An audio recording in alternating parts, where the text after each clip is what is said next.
Hello everybody and welcome back to another video. My name is Lily and I make videos about holistic health, diet, lifestyle, exercise, etc. Lots of information gets into these videos, so make sure that you subscribe down below and ding the little bell so you can stay up to date with my videos. Today is part 3 of a 3-part video series that I'm putting out about just some updates on my weight loss. So this video is going to be how I did it, the nuts and bolts of what I did in order to be able to lose the amount of weight that I did. So I will give you a short backstory, so please bear with me. I know some of you have probably heard at least part of this story before, but my weight has been going up and down for most of my life. When I was about 12, I kind of realized that I had gotten pudgy from eating a lot of junk food and not understanding calories or exercise or health at all. And when I was 13, I decided that I wanted to lose weight. So I put myself on a diet and I started exercising a lot. And I was using resources like Shape and fitness magazines to learn the nuts and bolts of weight loss. It was around that time that I became really familiar with caloric restriction, and I managed to lose about 20 pounds, which brought me down to a pretty low weight. Like, I was bordering on scary skinny at that point. But it was like the more I lost, the more I felt like I needed to lose, and it was always, gotta lose another 10 pounds, I gotta lose another 10 pounds. And that brought me into severe caloric restriction. So based on the advice of these health and fitness magazines, I brought myself down to 1,500 calories a day, 1,600, 1,200 even. Sometimes I would put myself on really strict diets. And that was mildly effective at getting me to lose weight. But what it really did was it pushed my body to a point where it insisted that I take in nutrition and calories. I was having really intense cravings, really intense. And so I would give in to those cravings and I would end up binging on a huge amount of food. Once I started binging, I started gaining weight pretty steadily. And by the time I was 15 or 16, I had regained all of the weight that I lost, which would obviously happen since I was also growing into an adult. But the amount of excess weight that I was carrying on my frame was a source of chronic and intense dissatisfaction. When I was approaching my 18th birthday, I really knuckled down and I decided I am going to be a certain weight by my 18th birthday.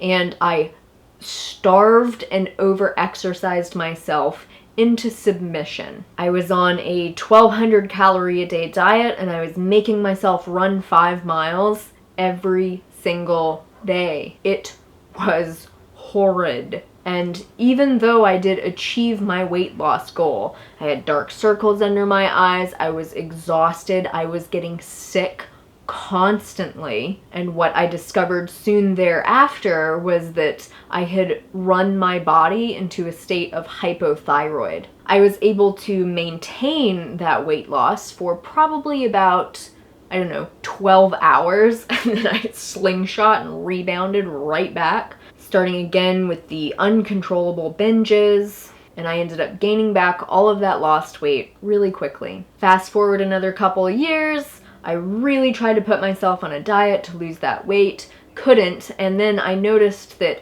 when I started putting myself on diets, I would lose a smidgen of weight and then just get slingshotted even higher. I would regain the weight and I would be the heaviest I'd ever been. And then I would do it again. I'd put myself on another little diet, really trying, and it would just slingshot me even higher. So it was around this time that I found veganism, specifically raw veganism. I had been diagnosed with hypothyroid and my doctor had told me, you are going to be on medication for the rest of your life. And I said, screw that, I'm gonna find another way.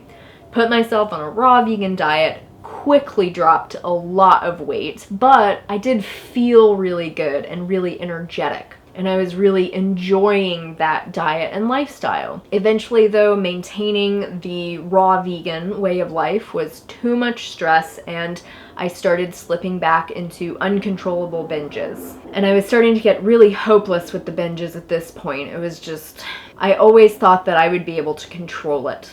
you know, and I was never able to control them.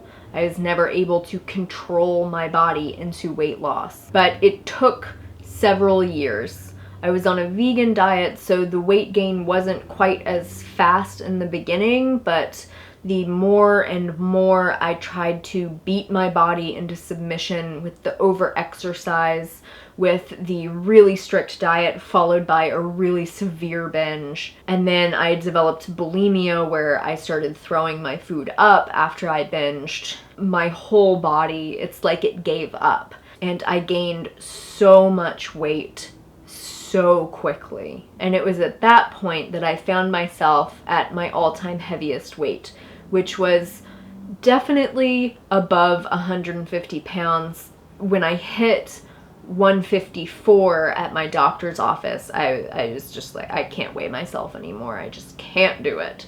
And that's no judgment on anyone's specific weight. It's just how I was feeling at that time, right?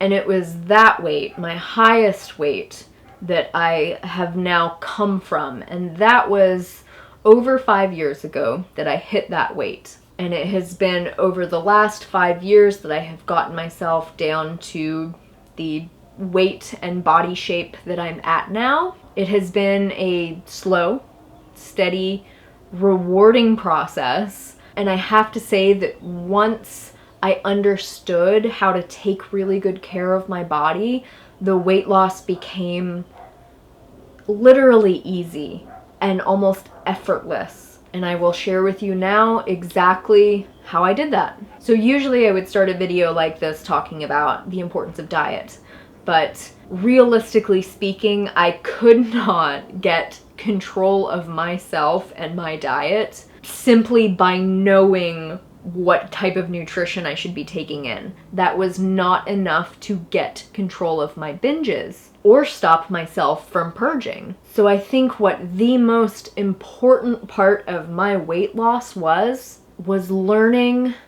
unconditional self-acceptance. I was definitely not raised that way.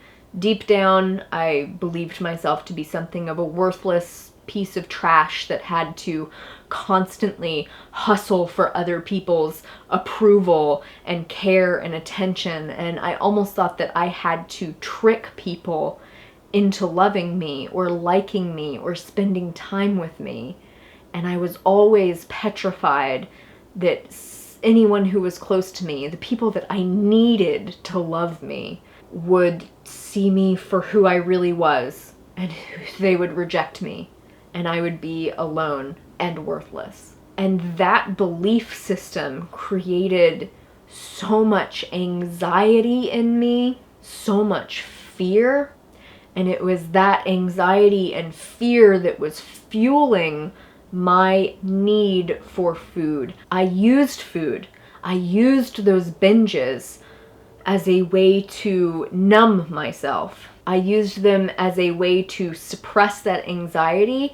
I used them as a way to focus that anxiety, because instead of facing the reality that, like, I felt unlovable, I felt unacceptable, I felt like it was an inevitability that I was going to be abandoned and alone and not worth the love or attention of anyone. I couldn't face that. And it was so much easier to stuff myself with food and then focus on that binge, that habitual intake of food, as the problem that needed to be solved. It was so much easier to look at that, an identifiable, easy action that I could theoretically prevent. Didn't even have to think about the other deeper stuff, right? And so when I was at my heaviest, when I was at what I believed to be my most unacceptable, I thought that no one in the world would accept or love me like this. I felt like a failure. I felt like a monster. I felt like nothing. And when the idea of self-acceptance was first presented to me, it felt disgusting and untouchable and impossible. Something that I could never deserve. But what I have learned over the years and over the course of my weight loss is that looking for acceptance externally, like from other people in your life, is a crapshoot. More often than not, they don't know how to give it to you. They certainly don't know how to give it unconditionally. And so you end up being in a situation where you are constantly hustling for your own worthiness, trying to get other people to give you that acceptance. But the thing is, they can take it away at any time, dependent on your behavior. And that level of anxiety, that lack of self-worth is, in my opinion, what drives a lot of us into addictive behaviors like overeating or drug use or drinking alcohol. And so when you're looking for acceptance externally, you're really setting yourself up for an emotional roller coaster ride. And what I found is that once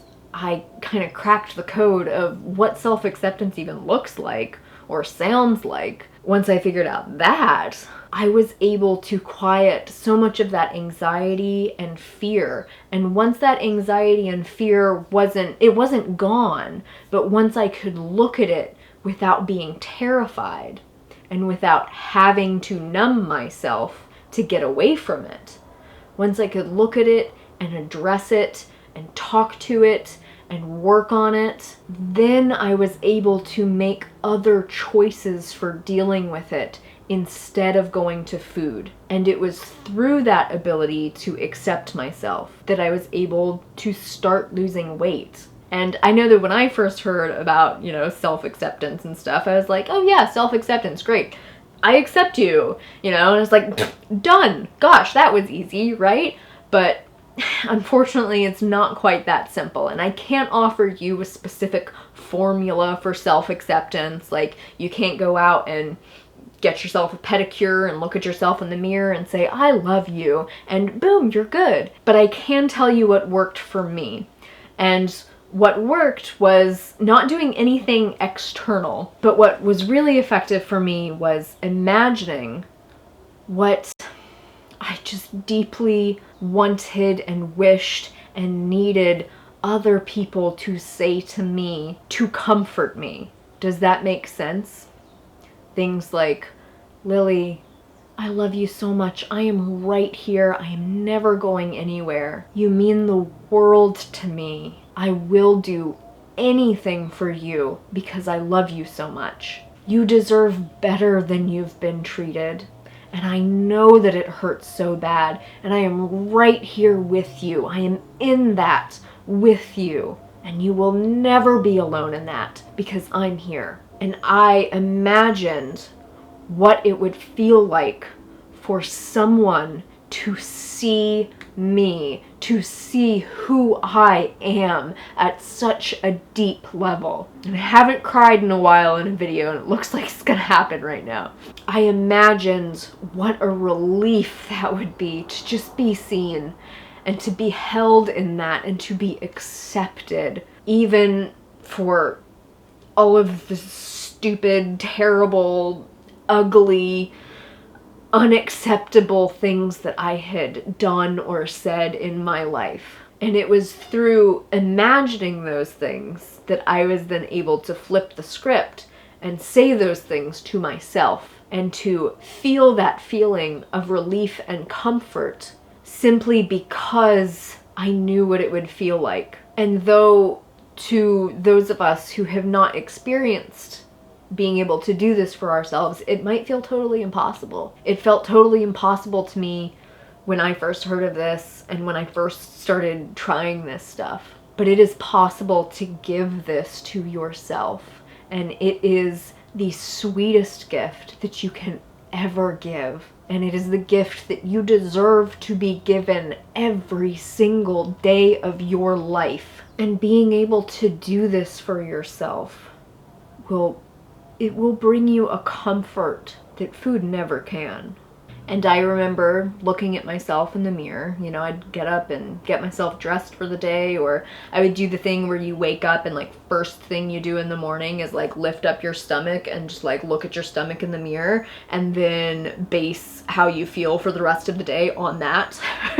I would still catch myself doing that, but instead of going, oh my God, you're so fat, I cannot believe this, how did you let this happen, no one is ever going to love you, I would catch myself saying those things to myself, and I would say, you know what, no, Lily, this is not ideal. This is not what I wanted to wake up to. But even though this is the case, I love you and you're worthy, damn it. And I'm gonna keep loving you every single day. Maybe this changes. Maybe you gain more weight. Maybe we lose some weight. I don't know. But what I know is that today isn't forever. I'm gonna love you through it, and we'll see what happens tomorrow. And just that kind of self-talk was soothing enough to get me through the day making kinder choices for myself. And it's not like it was a switch flipped and suddenly I'm cured and I can just talk to myself in a nice way and I don't ever binge again, or I don't ever make the wrong choice about food ever again. Because that still happened from time to time, now and then. At first it was happening really regularly, and then the screw-ups and the slip-ups and the whoopsies got more and more further apart. Until one day, about 3 years ago, that was my last time that I ever did it. That I ever binged and made myself throw up after. That was the last time. And so even though the diet that I ate was so important to me being able to lose weight easily, without restriction, and even though the exercise routines that I took on were really instrumental in keeping me healthy and losing weight, and even though all of the other physical factors were so important, like, you know, getting enough sleep, getting enough rest, getting the right nutrition, taking the right supplements, even though all of that was instrumental, I firmly believe that the absolute clincher for whether or not I was going to be able to lose weight permanently and easily was whether or not I could learn to accept myself and provide myself that comfort and security, irregardless of any factor.